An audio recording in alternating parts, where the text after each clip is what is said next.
Mumeona kuna watu wameanza kuja kuleta kisirani hapo. Wale wakina Kioni ambao wanatumwa kukuja kuleta fujo katika United Opposition. Ningependa kuambia Kioni, kama wewe uko kwa United Opposition na uwezi sema one term, wewe ni mole. So kabla mtu yoyote akuja aseme yeye anapinga serikali, unamwambia kwanza aseme nini? One term.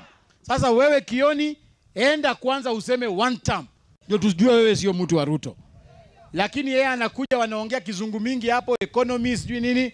Sisi tunasema agenda yetu nambari 1 ni Ruto ni one term.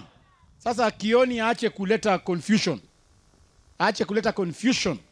Anaanza kusema ati Rigathi ni mtu ya William Ruto. Rigiji anaweza kaa na William Ruto kweli? Haezi. Sisi hatuwezi kaa na William Ruto. Ameua watoto wetu. Ameharibu uchumi wetu. William Ruto must go one term. So Kioni, be warned. Don't bring confusion in the United Opposition.